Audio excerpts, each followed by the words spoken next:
মন্দারমণির বিচে এসেছি, যদিও ওটা প্রায় বিকেল, এখন ভাটা। আমরা একটু সমুদ্র স্নানে যাচ্ছি, দেখা যাক এরকম এনজয় করতে পারি। বিকেল 5টার পর এটা জোয়ার হবে।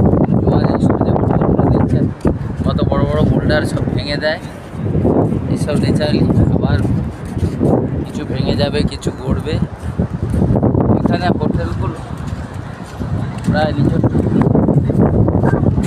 মানে বিচের ধারেই আছে। সেই জন্য আমাদের হোটেল থেকে 1 মিনিট হেঁটেই বিচে চলে এলাম। বিচ ধরে ধরে একদম পুরো মন্দারমণি বিচ ধরে ধরে। আমরা যখন কয়েক বছর আগে এসেছি তখন বিচের উপর দিয়ে যখন জোয়ার হতো তখন দাঁড়িয়ে থাকতে হতো, বা জোয়ার নেমে গেলে ওই বিচের উপর দিয়ে গাড়ি চালিয়ে যেতে হতো, কেননা অন্য জায়গায় দিয়ে রাস্তা ছিল না। এখন দেখছি রাস্তা হয়েছে, যদিও রাস্তার এটা খুবই বাজে রাস্তা হয়েছে। সেই রাস্তা দিয়ে আমাদের গাড়ি ঢুকেছে। এবার বিচের মধ্যে দিয়ে আমরা আগে গেছিলাম, যে যাচ্ছে বিচ দিয়ে দিয়ে একটু করে প্রত্যেকের হোটেলের বোর্ড থাকতো বিচের দিকে, সেই হোটেল থেকে হোটেল খুঁজে যেরকম যেরকম বুক করতাম সেরকম চলে আসতাম। এখানে ছোটো ছোটো কাঁকড়া আছে, ডিজাইন করে দেখছেন, এগুলো খুব ছোটো সাইজ। আমরা একটু আগে যে বীজ দেখালাম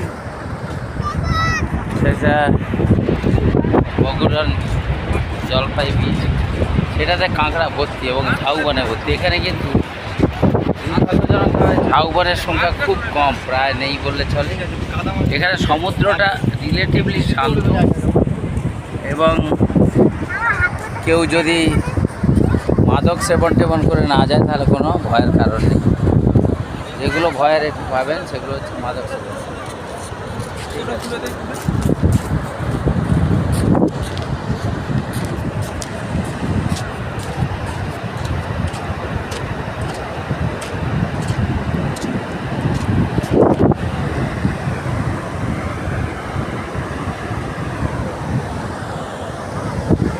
যাই হোক, এই মন্দারমণিতে যে সুন্দর সুন্দর ঢেউ এসছে, দেখতেও খুব সুন্দর লাগছে। যদিও বা আমরা এখানে বিকেলে পৌঁছেছি, আমরা এইসবে হোটেলে চেক ইন করে স্নানের জন্য এসেছি।